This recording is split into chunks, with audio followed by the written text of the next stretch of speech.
Good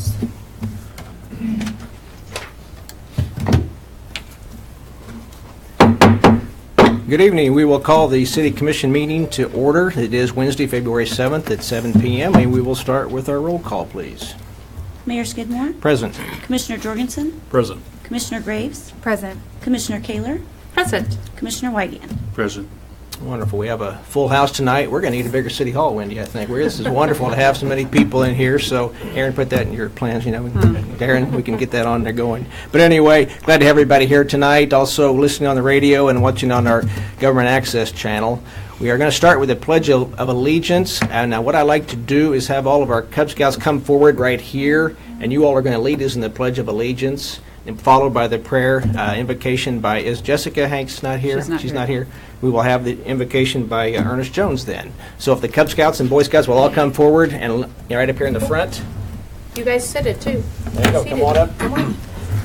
And who is your leader tonight? You have several of them, huh? As far as a youth leader, anybody working on their Eagle Scout tonight? I am. You got to work? Why don't you start us off on the pledge once everybody gets up here, okay?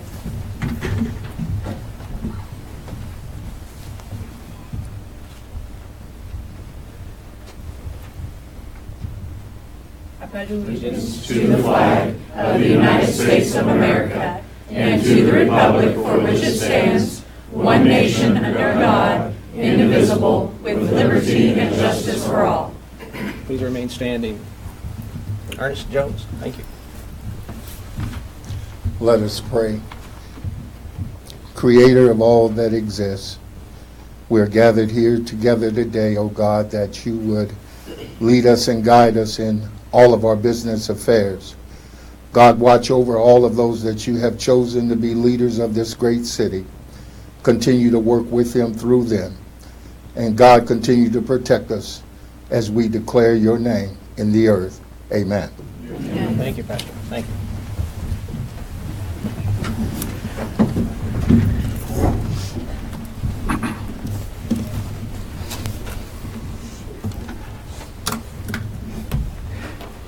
Thank you, men, for leading us in the Pledge of Allegiance, too. Thank you very much for that.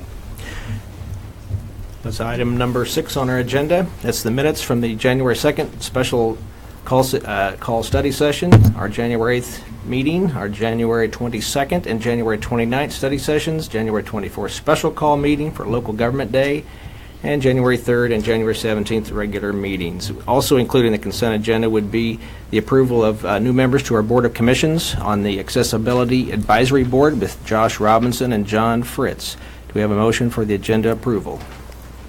Mr. Mayor. Yes. I move that we approve the consent agenda. Is there a second? I'll second. Okay. All in favor say aye. Aye. Opposed, same sign. Agenda is approved. Next item would be on public comments. Any tonight? No one is registered. No registered, okay. We'll move on to item 10, which is the declaration. At this time, I'd like to give the commissioners a chance to declare any conflict or communication they've had that might influence their ability to consider today's issues impartially. I think we're okay there. Very good. We'll move on to item number 11. A proclamation recognizing February 4th through 10th, 2018 as Boy Scout Week. The Boy Scouts of America were incorporated on February 8th, 1910. Each year, this anniversary is commemorated with Scout Week. Boy Scouts provide an educational program for boys and young adults to build character, to train in the responsibilities of participating citizenship, and to develop personal fitness. Members of the Ottawa Cub Scout packs and Boy Scout troops will accept this proclamation, but first we will have it read by Commissioner Tom Wygant. Whereas Boy Scouting was founded in 1907 by British General Robert Baden-Powell, and whereas, partially due to a selfless act of duty by a British boy, forever known as the Unknown Scout, Scouting arrived in the United States on February 8, 1910, and whereas President Woodrow Wilson first proclaimed Boy Scout Week in 1919 in recognition of Scout service during World War I. And whereas, throughout its rich history, Scouting has staunchly promoted loyalty, trustworthiness, and reverence toward God, and whereas, for more than 100 years, Boy Scouts of America has provided training to youth in leadership development. service to others, and civic responsibility. And whereas many Ottawa youth have participated in scouting programs and have gone on to become accomplished leaders serving our community and our country, and whereas the ideals of scouting are alive and well today. Now, therefore, the governing body of the City of Ottawa, Kansas, does hereby proclaim February 4 through 10, 2018, to be Boy Scout Week in the City of Ottawa, Kansas, and urges all citizens to join in celebrating and supporting Boy Scout programs and activities in our community. Signed this 7th day of February 2018 by our Mayor, Michael B. Skidmore. Okay, thanks. Well, who'll be receiving this proclamation tonight? Okay. We're going to start with you. Actually, we're going to have all you boys come on up. I'd like you all come up here and stand behind us for some picture taking. This will be a good opportunity. You want to We get together? Shake your hand first of all. Very good.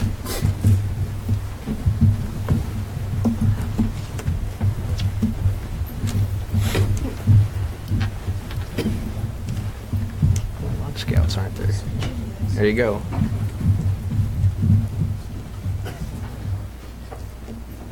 Get everybody in there?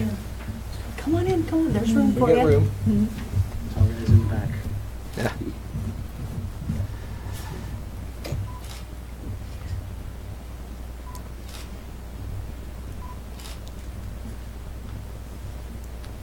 We got everybody? One, John. They make us look good. Yeah, it's true. 1, 2, 3. Awesome. Thanks, guys. Very good. Okay, thank you, boys. Let's give these guys a hand. Let's get, thank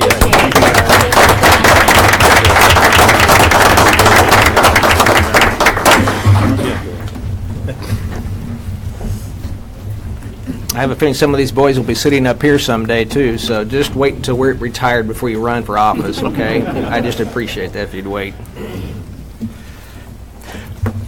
Thanks for being here, everybody. Wonderful, glad to see such a good crowd tonight, so thank you for coming here. We'll move on to item number 12. A proclamation recognizing February as Black History Month. February has been set aside nationally for Black History Month to allow an opportunity for citizens to become aware of the contributions African Americans have made.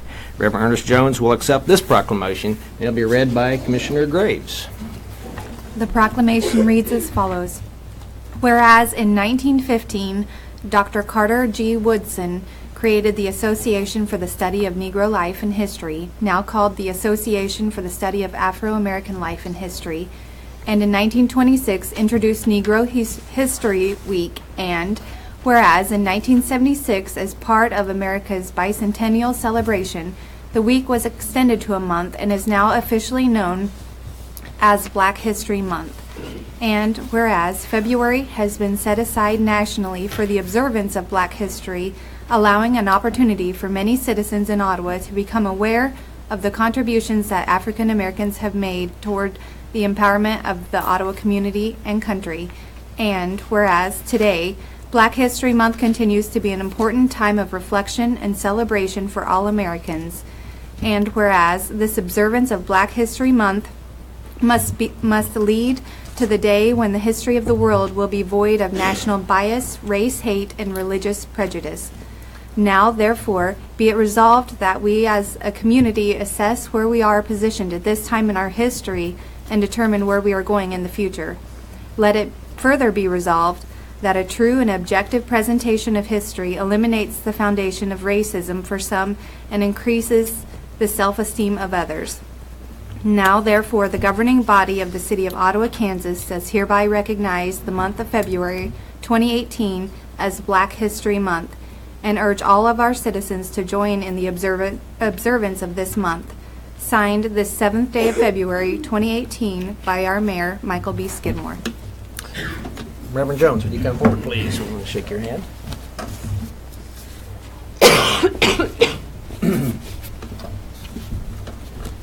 Get a picture over this direction. Come on up here. Right. So it's strategy. 1, 2, 3. 1, 2, 3. Sure, we'd love to have you say a few words if you like. Okay. Sure. I'll just Podium. put that here. First of all, let me thank the council here and the mayor for this observance. If we're going to continue to progress as a nation, if we're going to continue to progress as a city, we have to continue to make room for inclusiveness, make space for love. Dr. Martin Luther King said something very important. He said, darkness cannot drive out darkness. Only light can do that. And then he said, hate cannot drive out hate. Only love can do that. I want to thank the City of Ottawa for recognizing our contribution, not only to Ottawa, but to the nation. And we pray that we will just continue to move in a progressive direction so that we, as citizens of Ottawa, can all live together in harmony. Thank you so much. Thank you for your words. Let's give them a hand. Yeah, well said.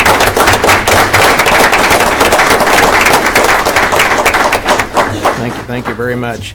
And I apologize to the scouts. I don't know if any of the scouts wanted to say a few words, or I did kind of went past that. If you had someone had prepared speech, why, feel free to go now to the microphone. Did you have something? I'm sorry, go right ahead. I totally passed over that. I apologize. All right, so I'm just going to talk about some of the things that scouting means to me on a personal level. The first thing that comes to mind is scouting means family. It's most importantly a family thing that you'll see lots of, not only just dads and brothers all together, you'll occasionally see some of the sisters and the moms helping out. And I can certainly say thanks, Mom, for keeping my butt in line all of these years. And I'm sure she'll continue to do so for the rest of her life. And the other thing is it teaches some valuable skills to all of the people who are involved in it. Sometimes I can be seen as sort of a shy kid, and scouting has kind of helped me to open up and try and make new friends wherever I go. Another thing is people just see merit badges as small little things that you can put on your sash. For me, each one of these things was a valuable lifelong lesson I shall forever learn. And probably the one that will keep with me for most of the time is cooking merit badge. Thanks, Mom. There are other things, like such as the citizenship merit badges. It teaches you how to be a good citizen in your community, such as the county or the city of Ottawa, in your nation, or even in the world. And then the ultimate goal for any scout is to get their eagle and help any other scouts along the way to getting their eagle. And we can get your name first again. My name is Kenneth Nowatzki. Very good. Kenneth, very good job. Let's give Kenneth a hand. Very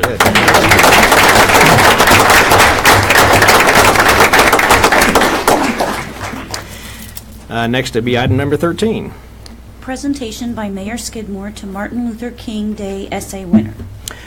We had this award a few weeks ago, but I will tell you, and I think the other mayors that have been mayor before, one of the more difficult jobs is to select one winner of all the people who wrote the essays on Martin Luther King Day. And it's always been a tough one. And I read them, I didn't read the names, and this one rose to the top. And so I was really impressed with the one that Adele Higbee wrote.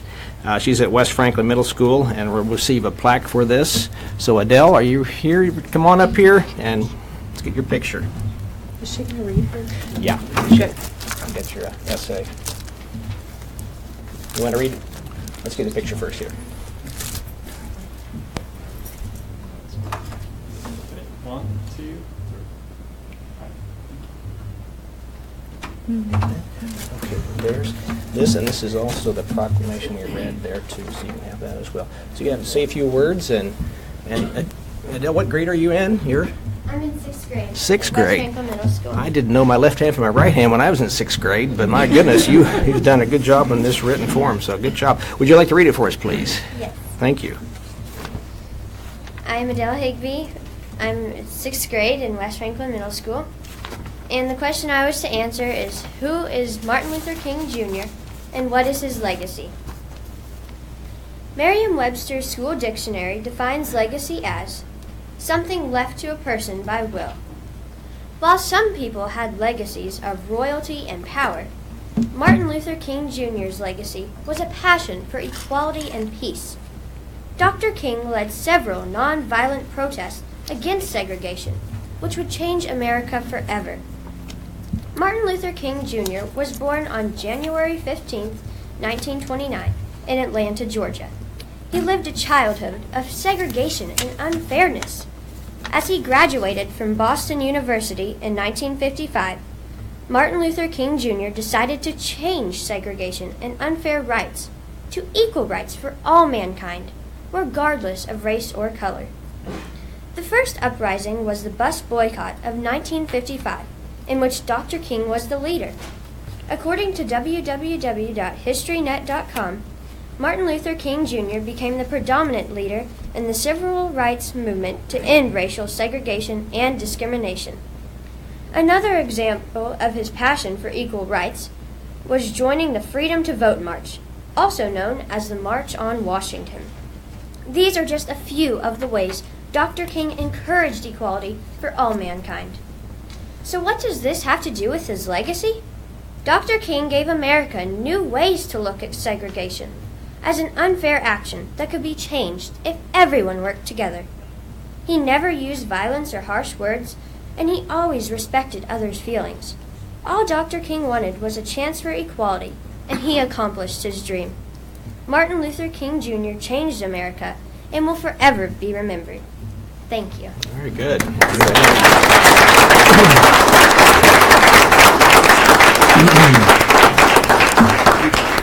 Well, Mayor, if you would have heard her present that, you wouldn't have had too hard a choice, probably. No. He had to say a good job in That doing the lady reading didn't as fall well. too far from the Absolutely. tree there.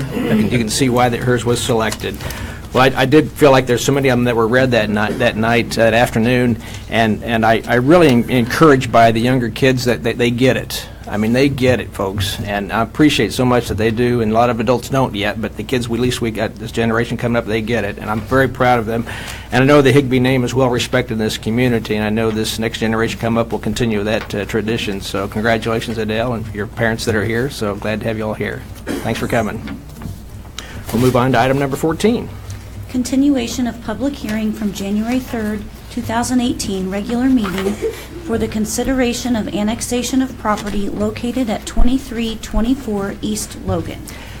This public hearing is continued for the purpose of hearing public comments related to the annexation of the property located at 2324 East Logan to the City of Ottawa, Kansas. City staff will make a presentation on the proposed annexation, as city staff is likely to recommend a continuation of this public hearing to the February 21, 2018 City Commission meeting. No action will be taken if that public hearing is continued. So we will open a continuation of the hearing, and I believe, Wendy, you want to say a few words? Mayor Skidmore and Commission, we haven't been able to resolve all of the details of a development agreement yet, or an annexation agreement that we anticipated when this item was on the agenda last month. So we'd ask that you continue the item for another 2 weeks so that we can hopefully get that all worked out. We'll do that. Is there anyone from the audience that's here representing the annexation people that want to speak? If not, we will continue that hearing on into February 21. So watch for that, and we will continue on with that. Then we will skip over item 15 since it was related to that as well. So we'll move on to item 16. Update of Proximity Park project by project engineers. The engineers from PEC and Bartlett West will update the governing body on progress and project timeline. So, gentlemen, you've got the podium. You want me to do it? It's kind of hard to follow. Yeah, we should have put you first. I know. Not doing us any favors. My name is David Lee. I'm with Professional Engineering Consultants, and this is Darren Ammon with Bartlett West. We are not engineers. We're a rung higher than just your average engineer. Of course. I'm a land surveyor. Darren is a landscape architect. And tonight we're here to give you an update on Proximity Park. This is a project that we started back in, what was it, 2011. We've got a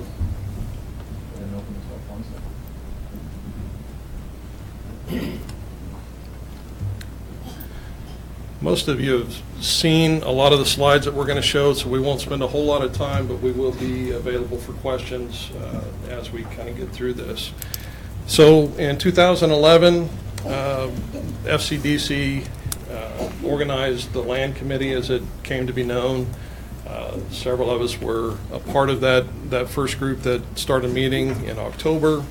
The idea was to really move forward with developing additional land. The city and the county recognized that we were limited on the available land in the county and in the city, and so we started really looking into that. And so when we first got started, we developed a matrix to help us judge which property would best suit the development. We looked at over 150 properties all across the county and narrowed it down using this matrix that considered the size of the land, ownership, whether it had highway visibility, road access, floodplain, railroad, lots of factors to really put some thought behind this so that it wasn't solely based on gut feelings, that there were hard facts to back that up. And we settled on, this is the group of folks that were on the land committee.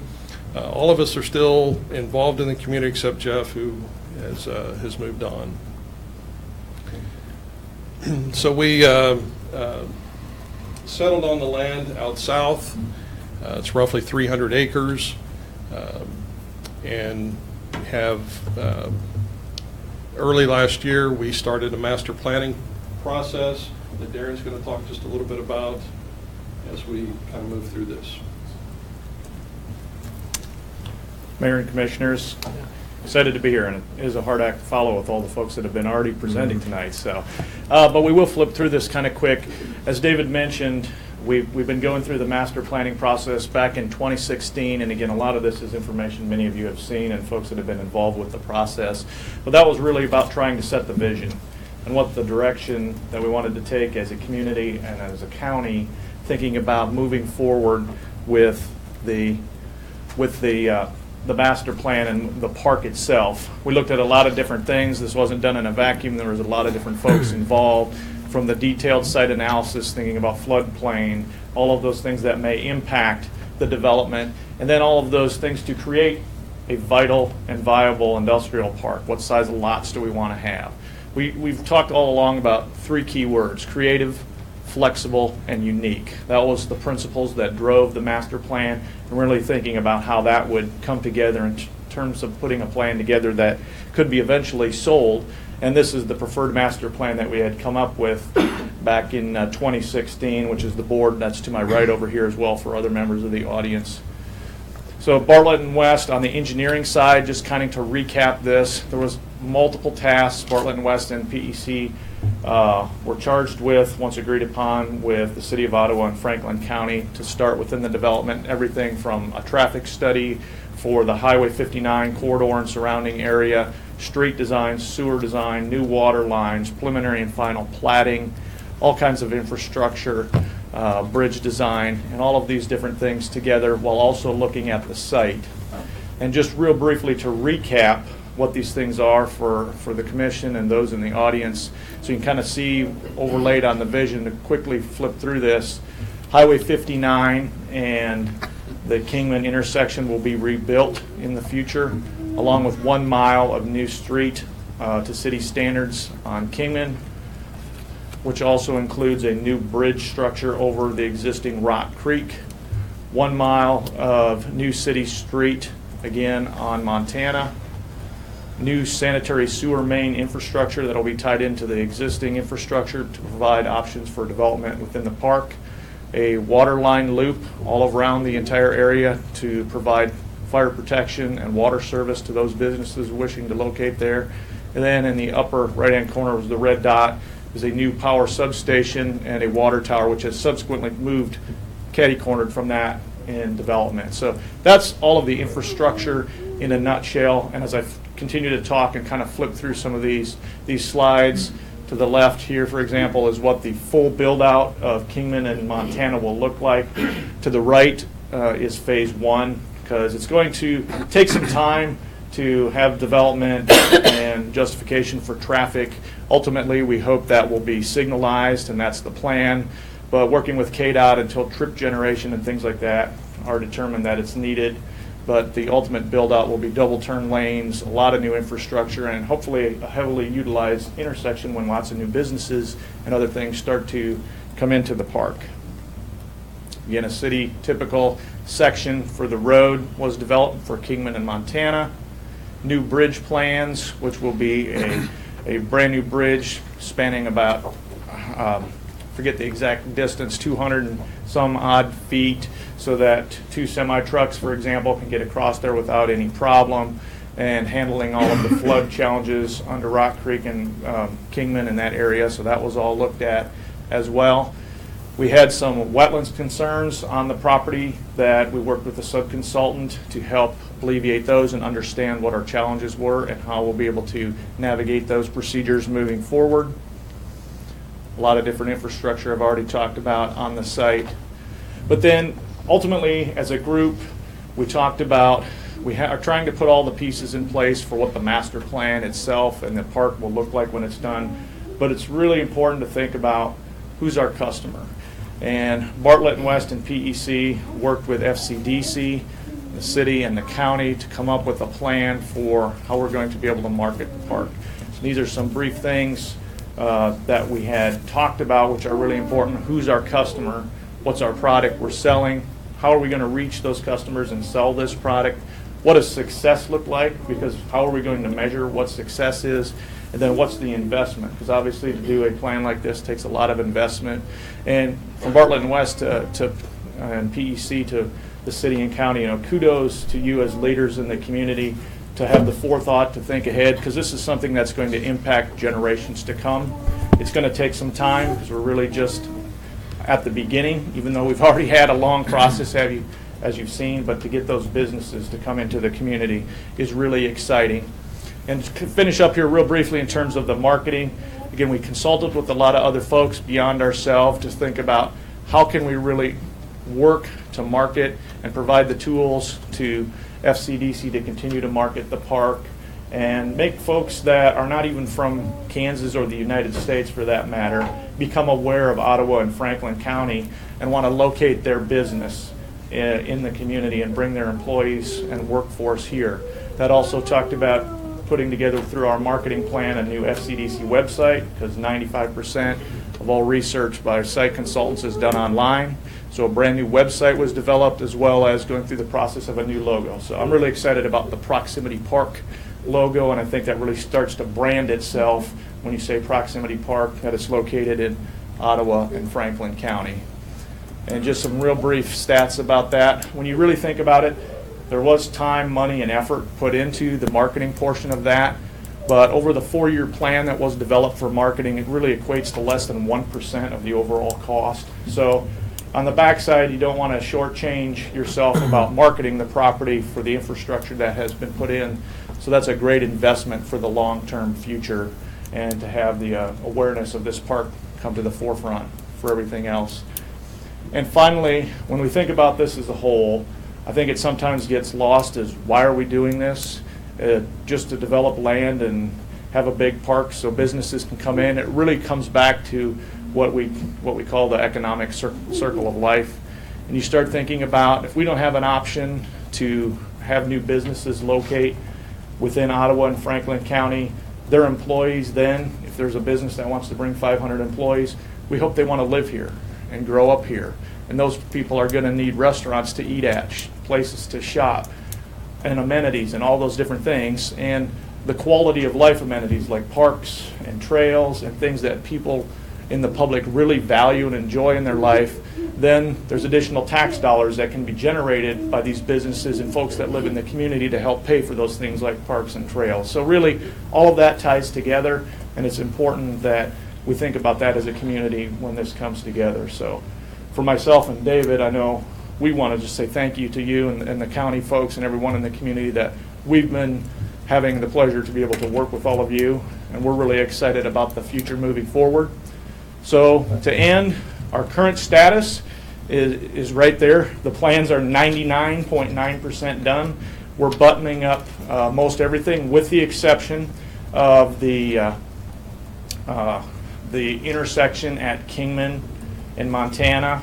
Kingman and Highway 59. Those plans have KDOT funds associated with them, and that's going to start in what I'll call more of a phase 2 infrastructure development. Will probably be done closer to third quarter-ish and something like that.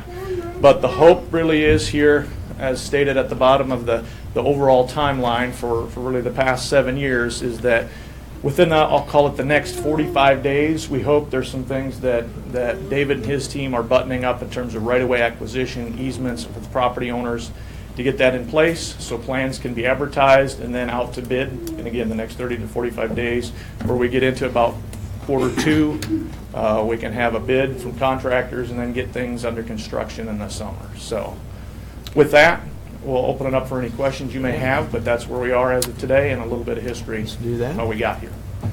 Any questions? I've got a couple of questions. The one about the road access and off of Kingman and into Montana. How are we going to handle traffic that would want to come down 15th Street and go left onto Montana over 35 that way and come right to the park there, which is somewhat of a shorter street, but less inclined to handle traffic than the one you'll build on Kingman? And then have you giving any concern, I know the answer, but any approach to KDOT in regards to the Montana interchange that would be great to have built? Sure. Yeah, so 2 answers to that question. And we gave this presentation to city staff earlier today, and to keep them all up to speed on some of that. And that was one of the questions that was asked as well, exactly, is what's the status of the Montana Bridge?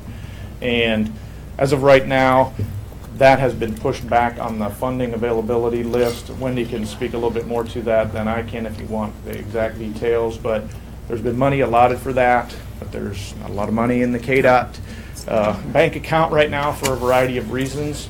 But they have committed to helping build that bridge and get that up to standards. At some time in the future. At 2021, I believe, is where it's on the actual That'd be great to have that. flow of the agenda. But I think that the caveat to that is if there's a business potentially in the very near future as infrastructure gets going and is really looking to land in Ottawa, Kansas, that could be accelerated if that is a key component of that. No commitment, but they would at least listen to the discussions. KDOT Good. has acquired the You have to be right-of-way. closer. Sorry. KDOT has acquired the right-of-way in that area, Okay. and they've got the plans on the shelf. They're just waiting for the funding cycle, and currently it's scheduled for 2021. But like Darren said, and Wendy mentioned also, they will work with us. They've been aware of this project since we began. We've talked to them about some sort of interchange there. That's not necessarily in the cards right at this point, but who knows down the road. We anticipate that vehicular traffic would use Montana. The truck traffic would want to get to the highway as soon as possible and come down around onto Kingman and 59 in that way. Thank you. What we assume. Any other questions? I do want to bring up also that previous commissioners, Sean Dickinson and Linda Reed, were with us on that decision, so a lot of credit goes to them as well. Plus the partnership with the county. We couldn't have done this without the partnership with the county, and they've been a great partners this whole process. It's been a wonderful experience, both personally and professionally for me, and I think Darren would say the same thing. Yeah, it's wonderful. We take a lot of ownership in this, partly because we're so personally invested in it. It's going to be great for the community. There's a lot of steps yet to come, but there's going to be dirt moving here in a very short period of time. I think the next thing that you folks will probably see is maybe some platting that'll be coming down.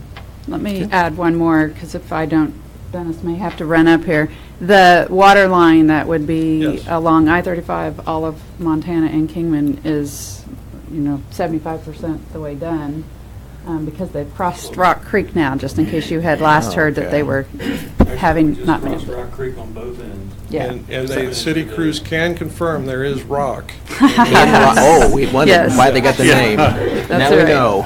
That's right. Some of the best. So obviously some dirt has changed, but most folks are waiting for the road. They probably won't notice the sanitary line being constructed either, because so much of that is so internal to the remaining of the sites. But when the road changes, that's when you'll catch a lot of attention. The intersection plans are kind of at the 60% level right now. With KDOT, there's lots of reviews and that sort of thing. We anticipate this time next year that going to bid and that construction happening in 2019. By that time, hopefully, most of the construction on Montana and Kingman is wrapped up. Wonderful. Any other That's questions? the hope. I do take personal insult to that one statement you made, David, maybe it was you, Darren, that realtors don't have any imagination when it comes to what things should look like. It's okay. Some of them don't. Some, there we go. I might want to say that when I toured I was part of the committee that toured the superintendents that were applying for the most recent job for USD 290 last week, and we did do a automotive tour of Proximity Park, and it was fun to see city crews out there working and to be able to tell those candidates about the exciting things that are coming our way. Kingman is it's tough. It's in a raw state. So I'm sure that we're all very excited to get Kingman back up to some kind of level. Yes, so it's going to be wonderful. yes, it will be. It will be wonderful. So I would encourage the public that if you've not been out there and driven around, to do so. And it is exciting to see that our future is truly bright. Yes. Yeah. Thank you. And for you who don't know, this is behind the Love's Country Travel Plaza. So in case you want to drive out there sometime, take a look around, see what you think. And it's an exciting time coming up for Ottawa in Franklin County. It's great. We had landowners willing to cooperate and to work with the acquisition of that land, The too. landowners made all this possible. That's true. Very good.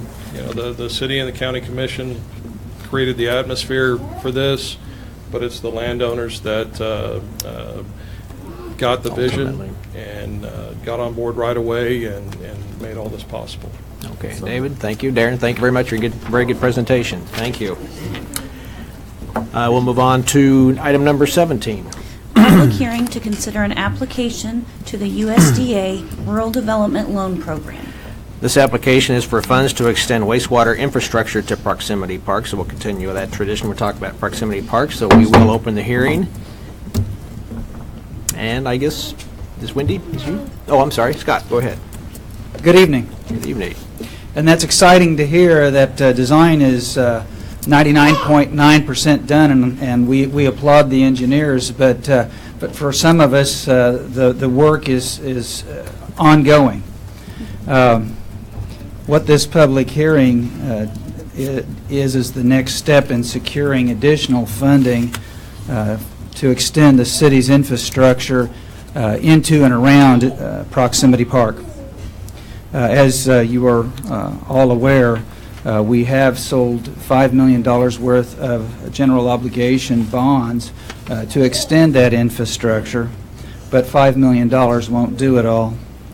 What this hearing is about is securing additional funding through a proposed USDA rural development loan in the amount of $2,317,551. And what that would do is pay for the extension of the wastewater line, the sanitary sewer line. And that will allow us to shift some of that $5 million to do some of the other infrastructure that we already have on the books. I think, well, as it was just stated, the water line is substantially underway. It's moving along very well, as I understand it. But it's again, we're going to need more funding to extend the electric and the sanitary sewer. So an opportunity arose to borrow these funds from USDA, and the course of this, as I understand it, I'm the finance guy, I'm not the engineer, but as I understand it, it would take take our sewer line starting at the intersection, close to the intersection of Kingman and Montana, and run west down Kingman, and then across Kingman into the park and down Rock Creek until it intersects with our current wastewater line. This hearing sets the stage. It's one of the requirements for USDA for us to borrow that $2.3 million. And I might also mention that this would be over 30 years. That's longer than we normally are allowed to borrow money. But what it does is spread that cost over a longer portion of the lifetime of that wastewater line. And I touched base with the engineers and asked them, okay, what is the lifetime of this? And they said approximately 75 years. And I said, if I said we have lines in the ground that are over 100 years old, would that be true? And they agreed with that as well. So to be able to spread that cost over 30 years, I think in this case is a good thing. I'd stand for any questions that you all might have. Okay. Any questions? Do we know the interest rate, Scott? 3.5. Scott, on the with this being a USDA loan, I assume that there's no prepayment penalty for the loan since there's no bonds being sold, or actually there are bonds being sold. The way this works is that we will sell bonds, and USDA will end up purchasing those. oh, and so is there a prepayment penalty? I'll have to get back with you on that. I don't think so, but I mean, in the event that we but have I don't a want to tell you wrong. windfall, and get a And be high able price to, for our yeah, I'm always good about wanting to pay off early if we can. Right. Okay. All right. Not every time loan, but yeah, most loans, I guess. We'll go with that. Thanks, Scott. Any other questions? Actually, I do have a question. And a bit of this is rhetorical, but we often hear, and most recently, even as late as today, we actually heard about our legislature and our Senate and House members in Washington talking about the budget, talking about extending the budget, talking about just extending it a week or so, but now it looks like they've extended it longer. However, this loan is predicated upon the USDA actually being allocated loan funding. And so if they don't have loan funding, we don't have the capability to apply for these funds. Is that fair? We can apply. However, but there may not be any funding there. That is correct. And So- we have met with USDA in Topeka, and we did talk about some of those things. But I can tell you that the meeting that we had, I felt very good about their interest in this project. However, if they don't have a funding line item, they can't fund it. If they don't have the money, they can't fund it. And so the reason that I bring that up is that I really want the citizens of Ottawa to know that what they're hearing on the news really does have a direct effect on what is happening in our community. And so if there's not a budget and it doesn't exist, they can't allocate money for this loan program to give us so that we can move forward on Proximity Park. It hits home. It's right here happening in our community. And so it's important to know that what's happening in DC actually directly affects what's happening here. So if you have the opportunity to talk to your senator or your House member, you should say to them, what you're doing in DC matters here, and it directly affects what is happening here in our community, because we want to move forward and we need or would like the capability to use those loan funds to move Proximity Park to the next level. Point well taken, Commissioner Keller. Very good. Any other questions? Okay. Thank you, Scott. Anybody else that? I might mention that the next item on the agenda is a resolution whereby you all will be agreeing to that the city will comply with all the rules and regulations as promulgated by USDA in this case. Okay. Thank you, Scott. Okay, we'll go ahead and close the hearing, and we'll move on to item number 18. Request for approval of resolution adopting and providing for funding from USDA. This resolution is to borrow the funds for extension to wastewater to Proximity Park. I'll entertain a motion. Mr. Mayor, Commissioner. I would request approval for the resolution adopting and providing for funds from the USDA. Okay, is there a second? I'll second it. Thank you, Tom. Okay. Any other discussion? Subject to our federal government, I guess, right? All right. If there's no other discussion on this, we'll take a roll call vote, please. Commissioner Graves, how do you vote? Yes. Commissioner Jorgensen? Yes. Commissioner Wygand? Yes. Commissioner Kaler? Yes. Mayor Skidmore? And I vote yes, too. Motion carries. Thank you all for your effort. Thank you very much, and we'll be bringing additional action items to you in the near future. Great. Thank you, Thank Scott. you. Good job. Move on to item number 19. Request for approval of Airport Capital Improvement Plan. This plan outlines capital improvement projects at the airport for the next 8 years. And Michael, you have the podium. Good evening, Mayor and Commissioners. What you have before you is the Airport Capital Improvement Plan for the next 8 years. This is what was largely put together through the master plan process that we're currently going through. We're about to tie that up, but as you know, the FAA will not fund projects at the airport without a master plan, and they also won't fund projects without a capital improvement plan. So that's where we're at today, is presenting this master plan to you for approval. The current program, or the current project we're working on right now, is a taxiway lighting project. In 19, we're looking at a power line obstruction removal, and then we move into an environment assessment and land acquisition and all the things that go along with extending the runway from there forward. So. Anybody have any questions? I'm just excited about this. I think this is a continuation or in concert with our proximity part, being that it's just a mile away. Do you have any comments on that, Michael? Absolutely. We got a lot of improvements going on in that area. That direction. It's looking good every time we meet. I think it's great. Anybody have any questions on this one? I might want to ask Mr. Hafley, if an individual is watching this particular meeting and wants to know actually what is in the capital improvement plan, how would an individual be able to view that plan? We'll have that posted on the website. Okay. Thank you. You bet. Any other comments? You could always come in and go clear through all this stuff here. Oh, yeah. I was hoping you'd go through every page tonight for that. That's true. Not so. Not tonight, anyway. All right.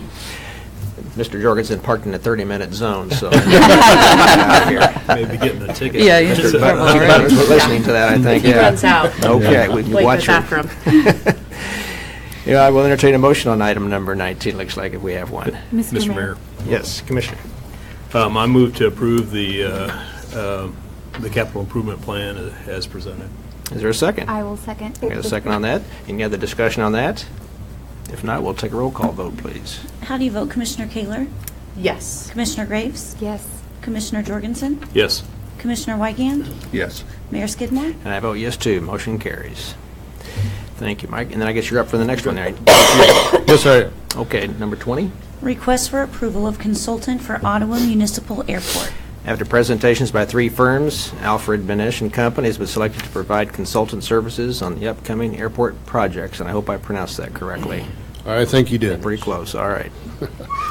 To go along with the capital improvement plan, the FAA likes us to select a consultant for all those projects on that capital improvement plan. Rather than selecting a different consultant each year, the FAA allows us to consolidate projects to have the same consultant work on multiple projects for a period of 4 to 5 years. So that's what this recommendation is for, is to move forward with hiring Benish and Company to be our consultant for those projects. Okay. Anybody have any questions, Michael, on this? Michael, you may outline how they were selected. Yeah, good point, Commissioner. We did seek statements of qualifications, requests for proposals. A committee was formed. The committee was myself, Scott Bird, Richard Neinstedt, Jack Miller, Jennifer Sharp, Blake Jorgensen, and through a unanimous decision, we decided on the firms to interview after we received those statements of qualifications. And then once the interviews were held, we met with 3 of the firms, and a unanimous decision was made by that committee to recommend Benish for these projects.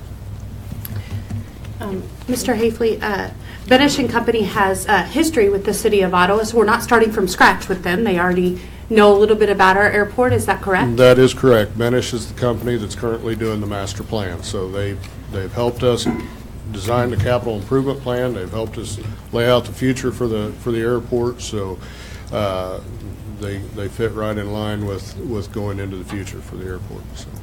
And they've been doing this kind of work for a few years too, right? Yes, they have. They've been around a long time. And I know that. They have. That's a very good selection. Okay. Any other questions of Michael? They act as consultants and are paid as consultants, whether Yes. we get funding or not, or move forward or not, right? They act as consultants. As we get funding, we do projects. As we do projects through the funding we get through FAA, they get paid. Okay. So if the FAA comes down and says, we don't have the money to fund these projects, then we can't move forward because the city doesn't have the funds to do these projects on our own. Okay, but they're not necessarily on a retainer that No, they're paid? no. Okay. No, they're a project-by-project basis. Okay, thanks. Good. Any other questions? I'll entertain a motion on this one. Mr. Mayor, Commissioner. I make a motion that we approve Benish and Company for the consultant for the Ottawa Municipal Airport. Is there a second? I'll second it. Second by Tom. Any other discussion on this? If not, we'll have a roll call vote, please. How do you vote, Commissioner Wygand? Yes. Commissioner Kaler? Yes. Commissioner Graves? Yes. Commissioner Jorgensen? Yes. Mayor Skidmore? I vote yes, too. Motion carries. Thank you. Thank you, Michael. Good job. Item number 21. Request for approval of applications to Neighborhood Revitalization Program. The Neighborhood Revitalization Review Committee recommends 2 commercial and 2 residential structures to be included in the program. These properties are within the established Neighborhood Revitalization District. Mrs. Lee will talk about that. Go ahead. I'd be happy to. The normal process for these neighborhood revitalization projects is that the owners can submit their application, and then oftentimes they'll go ahead and start their project, but because it's really pending the outcome of the project anyway before they're really given totally final approval. So they submit their application, then a committee that is comprised of 1 city commissioner, 1 school board member, and 1 county commissioner makes a recommendation to each of the governing bodies, and then each governing body passes, hopefully passes that recommendation, or that recommendation they've received. In this case, there are 4 properties: 114 South Main, 204 South Walnut, 717 South Cherry, and 831 South Cedar. Both of the other 2 elected bodies have already approved these 4 for moving on. And so if you all do, then what happens is upon completion of the project and the issuance of a certificate of occupancy, the city notifies the county, and then when the taxes for the year in which that CO is issued, which is usually a year or 18 months later, oftentimes, then we ensure that the actual appraised value did, in fact, increase by the threshold that's set out in the policy. And if so, then upon the completion of the payment, then they can get their rebate. There are different rebate periods. We have 2 different kinds of districts. One that is really the commercial, includes a big section of Maine, but has some residential property attached to it. And then a number of residential areas. The difference between those 2 is the term, the length of term that is eligible, and the one that includes those along Main Street. It can sometimes be up to 10 years. The rest of the residential is 5 years. Then within the residential, there's actually a differentiation in term between owner-occupied and a rental property. And so we have one of everything That's great. in the mix. So be happy to answer any questions if you have. Anybody have any questions of Wendy? I have a question. Go ahead. Have we tracked, this program's 20 years old or more. Have we tracked how many improvements have been done? How many dollars worth of improvements have been done over those years? And on these particular projects, what are the estimated improvement costs or valuations that will happen from these improvements? So the answer is yes. At different times, we have gone back and measured the success of this program.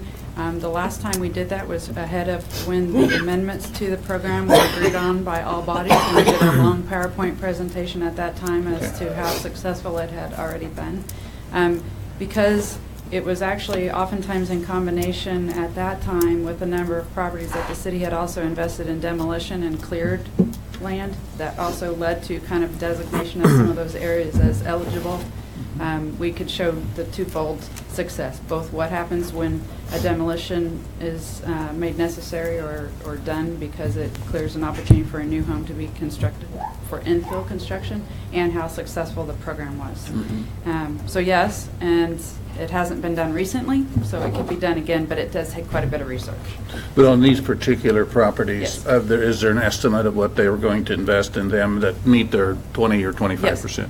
Yes. So for example, the property at 114 South Main, and I can tell you each because the applications are online if anybody wants to look at them. But in that case, they estimated that the cost of the improvements would be $60,000. Okay. There are two tiers in the commercial category. One's for 10%. The original was anything, it had to be at least 20%. But oftentimes when you're talking about downtown, which is where a number of the eligible parcels are, because of the significant appraised value of those buildings to start with, a number of years ago we went back and amended the program to allow for a 10 to 20%. Because there were definitely improvements that were made that maybe didn't hit that threshold of 20%. And so depending on where it, again, comes out after the appraiser has acknowledged the construction work, then we know which threshold they may actually be in.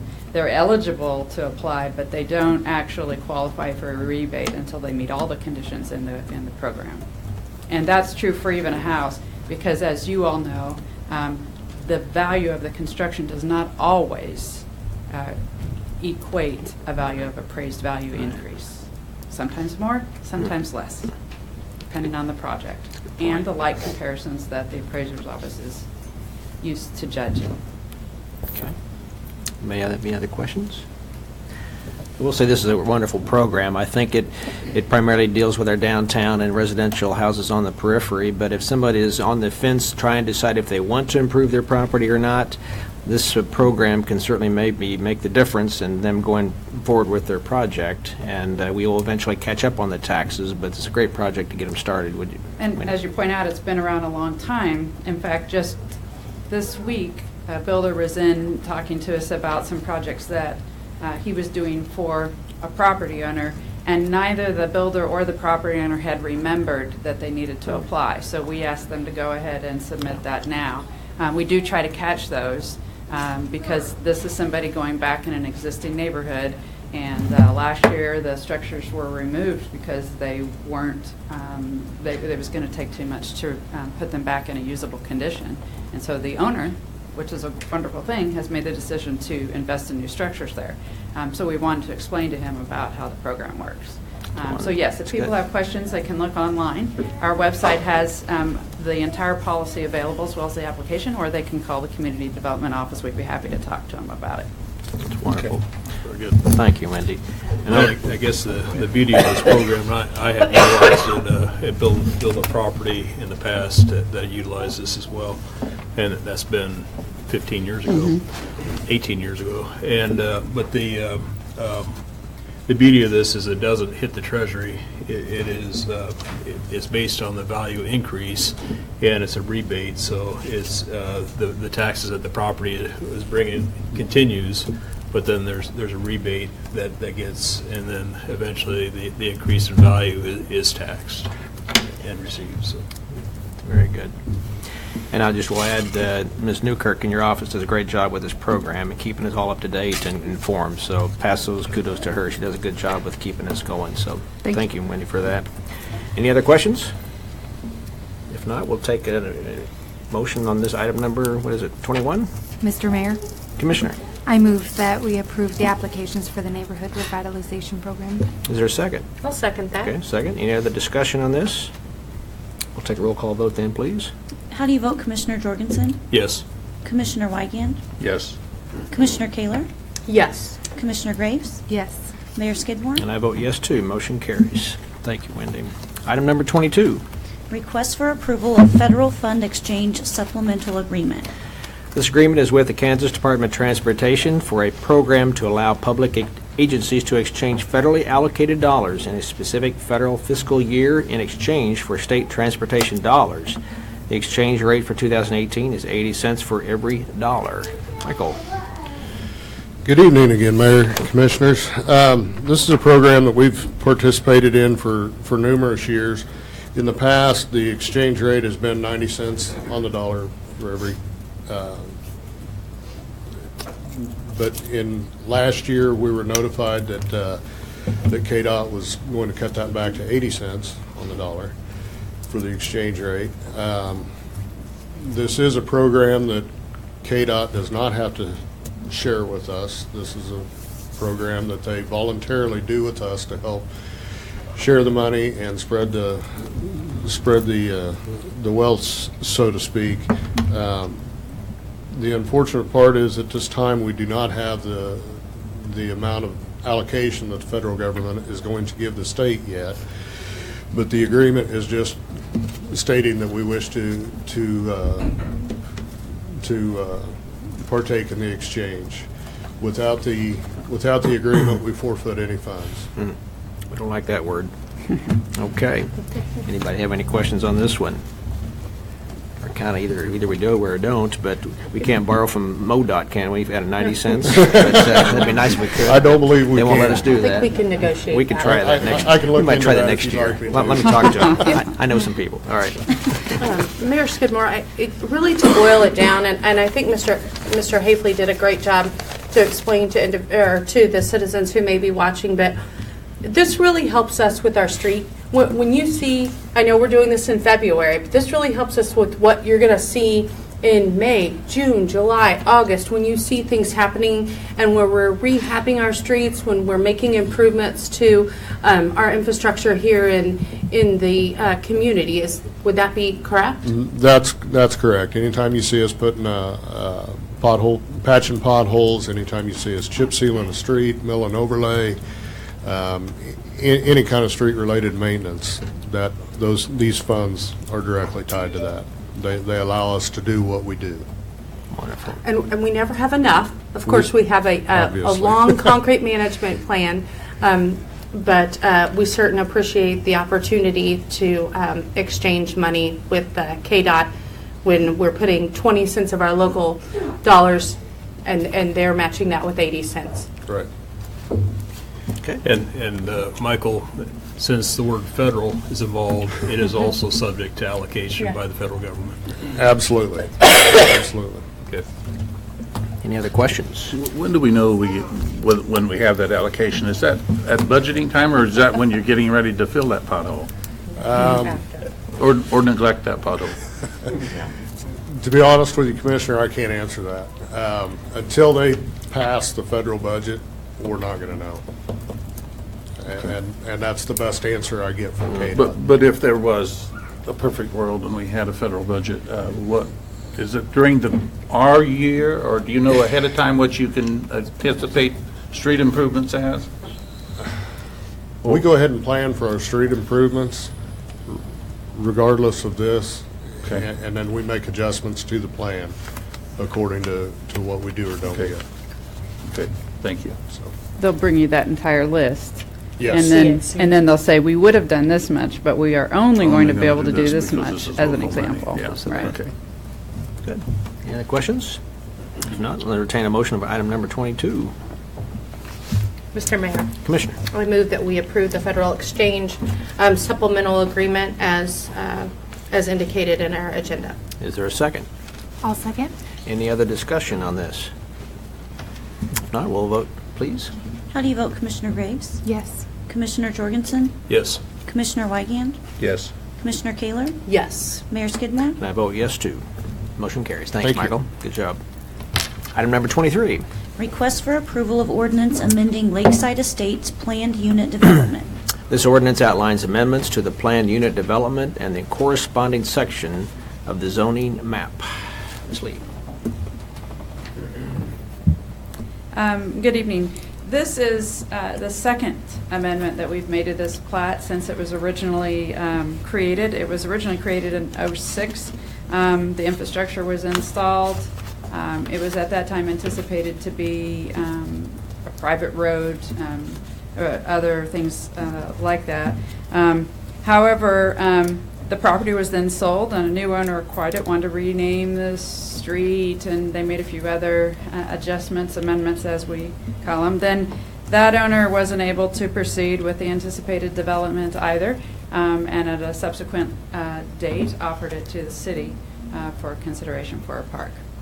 And as we have been preparing for some of those things relative to the park, as well as the possibility of making some of those lots available to the public, when we reviewed the notes on the plat, as well as the naming of the street as it is currently, city staff recommended making some changes.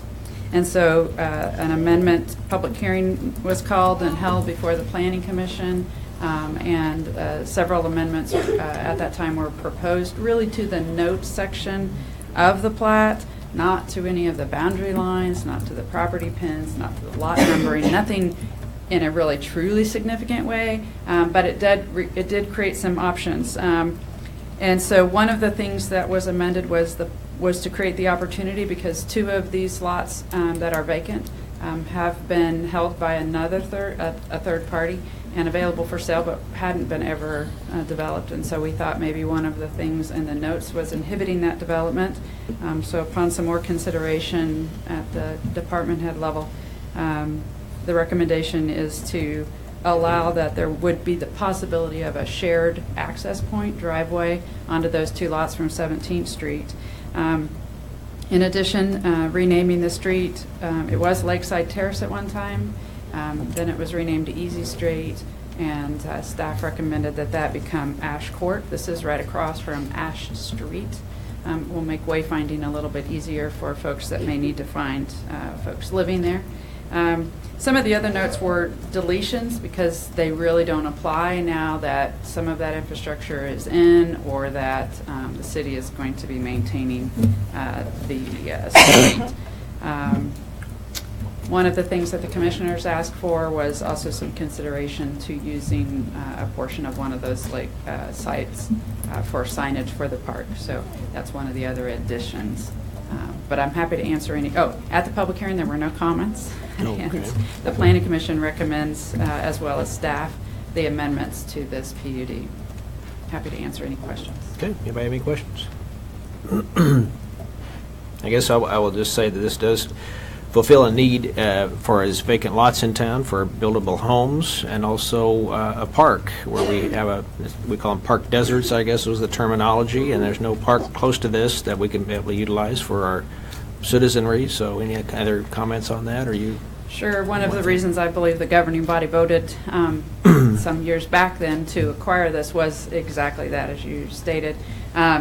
With the growth of residential area in the southwest portion of the community, and with the anticipation of additional growth in that area, creating parks that are within a walking distance has been an objective of the governing body now for some years.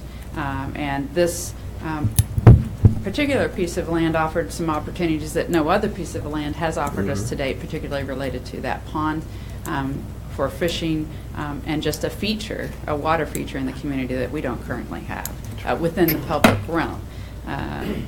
Over time, then this would be developed more in what we consider a park-like area with trees and other things that right now it may not look like a park that we're accustomed to here in Ottawa, but we would hope to be able to add amenities and features to it. Very good. Any other questions on this? And this is a property that the city acquired as a tax sale, and so let the public know that that was what we ended up getting that back. But, Relative to, yes, the taxes were not being paid. Right, very good, thank you. Any other questions? I'll entertain a motion on item number 23. If there is one. Yes, Commissioner Mayor. I move to Jorgensen. approve the request as described in item 23 of our agenda. Is there a second? I'll second. We have a second. Any other discussion on this? We'll take a roll call vote, please. How do you vote, Commissioner Kaler? Yes. Commissioner Graves? Yes. Commissioner Jorgensen? Yes. Commissioner Whitehan? Yes. Mayor Skidmore? And I vote yes, too. Motion carries. Thanks, Wendy. Next item, number 24. Request for approval of ordinance amending the Uniform Public Offense Code section on noise. This ordinance regulates and prohibits unreasonable noise in the city of Ottawa, and our Chief Butler will address. Good evening, Mayor, members of the City Commission. The reasons for the requested changes are to improve the police department's effectiveness in addressing noise issues affecting quality of life for our citizens. In past years, various categories of noise complaints have been impossible to enforce using the existing ordinance.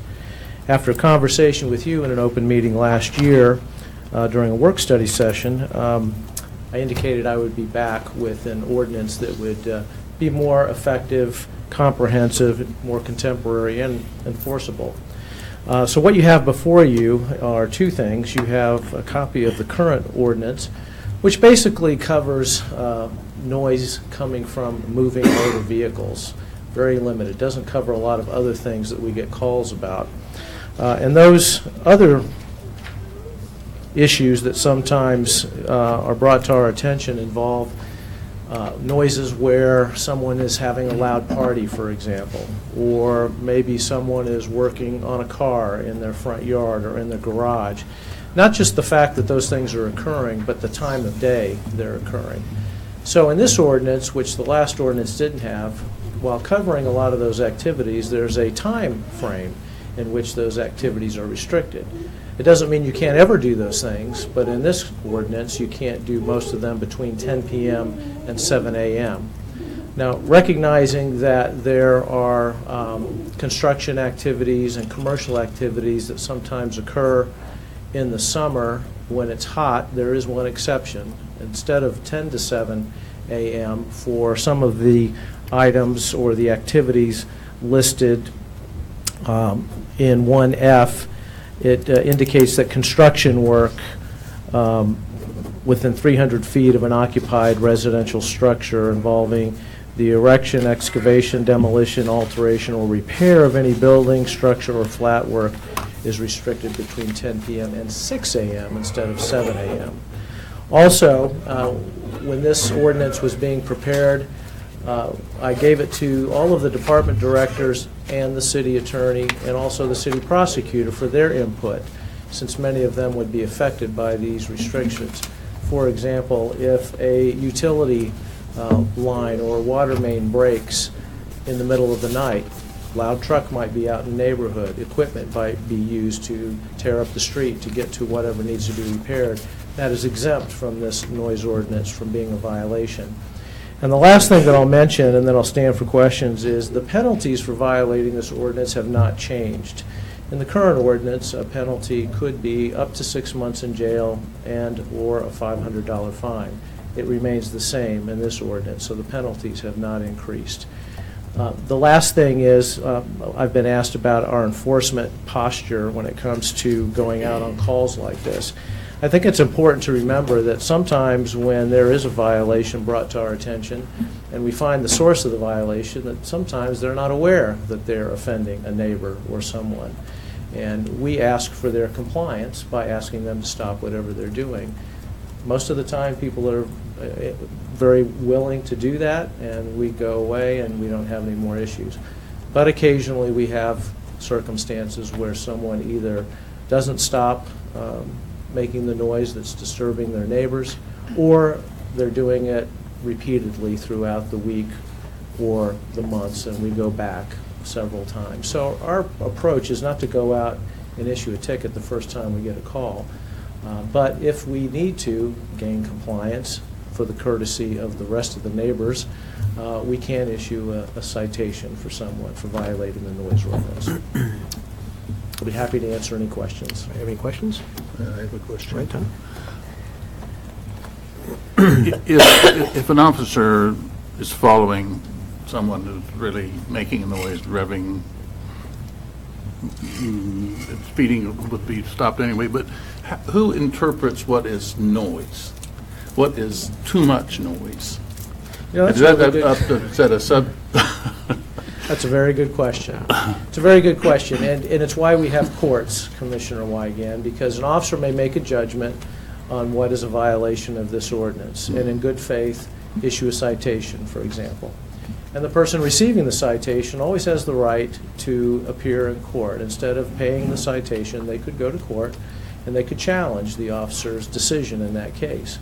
And the judge will decide whether or not the officer's assessment and the amount of evidence he collected or she collected and then testified to is sufficient to indicate there was a violation. So I hate to say this, but what we often say is it depends. It depends on what the officer observes, whether it's the first time, is this somebody who's done it before, is this a chronic problem? There's a lot of factors that go into it. Again, it's why we have courts, because sometimes the judge just doesn't agree with what the officer's decision was in a case like that. Okay, thank you. Good question. Anybody else have any other questions? Well, we certainly hope with this ordinance, if it passes, that our citizens will respect one another and acknowledge that if they are making some noise and the neighbors complain, that they would then honor that request and cease their activity. But that's the whole point behind this, is we want people to be good neighbors, and hopefully up and down Main Street as well, that they won't be making these loud noises, right? I have one question, Mayor. Have you had many arrests or any arrests during your term for noise violations on the streets or byways? Using the existing ordinance, no. Maybe one or two tickets have been issued in the time I've been here. Oftentimes, for example, you brought up the hypothetical situation of a loud vehicle. Most of the time when an officer gets dispatched to that, if they don't observe it, the vehicle is gone. And we had a resident who had a problem with vehicles being loud going past their house, and so I took the approach, and it was somewhat effective, of asking the resident to write down the tag numbers of the vehicles that they observed doing this, and I wrote letters to each one of the registered owners from the tags that were given to me. It was on more than one occasion, the registered owner was mortified that I was sending them a letter, and I'd send them a copy of the ordinance and asking for their compliance. And they admitted that they weren't driving the car, but their son or daughter or someone else in the family was, and said that they would make sure that that was addressed. I don't know if it was or not. But the point is, using the ordinance that we had, I really just didn't have anything I could use to address things like that. We try to be creative. I was just going to say, I couldn't have said it better myself when the mayor talked about just being good neighbors. I mean, our goal here is not to write tickets. Our goal here is for neighbors to respect each other's privacy and the sanctity of their home when they want to be home and have peace and quiet. And occasionally when others don't see it that way, we just want to be able to address it more effectively. Thank you. Very good. Anybody have any other questions of the chief? If not, I'll entertain a motion on item number 24. Mr. Mayor. Commissioner. I move that we approve the ordinance amending the Uniform Public Offense Code section on noise. Is there a second? I'll second. Second by Tom. Okay. Any other discussion on this? If not, we'll roll call vote, please. How do you vote, Commissioner Wygand? Yes. Commissioner Kayla? Yes. Commissioner Graves? Yes. Commissioner Jorgensen? Yes. Mayor Kayla? I'm sorry. I vote yes, too. Mayor Skidmore? I vote yes, too. Motion carries. All right. Thank you, Chief, for all your work on that. And we have a report by Wendy. Our city manager is out of town. I understand there's a death in the family, so certainly our prayers go out to him and his family for for that. But Wendy, we'll let you have anything you need to report. I was actually just going to extend our sympathy to Richard and his family. Other than that, I don't have anything further. Very good. Thank you on that. Report by the city commissioners. Commissioner Graves, we'll start with you. I just have a quick date for people to add to their calendar if they want to. On February 22nd at 5:30, the Ottawa Area Young Professionals is having a dine and discuss with life coach Mike Jensen at Luigi's, and so we're going to kind of discuss what motivates us and setting life goals and what our passions are. So that's February 22nd at 5:30. And the age requirement on that is? You're as young as you feel, so it's... Wow. Yeah. It's very subjective. Okay, thank you. All right, Commissioner Kaler. As with the noise. Subjective, yeah, that's right, that's right. None at this time. Nothing at there. Commissioner Jorgensen? Commissioner Not White? at this Nothing there? Waiting for your ticket, aren't you? I'll hurry up. I'll get out of here quickly here. Okay, I don't really have anything to report either. And so I will go on to our announcements. We have the February 12th study session, then our retreat afterwards with John Devine. February 19th, which I believe is President's Day, will be our study session and commission retreat with the John Devine also and our department heads. And then we have February 21st, our next regular meeting, in which we'll have a joint luncheon with our county and USD 290 as well here at City Hall. So if there's nothing else to bring before the City Commission, we are adjourned.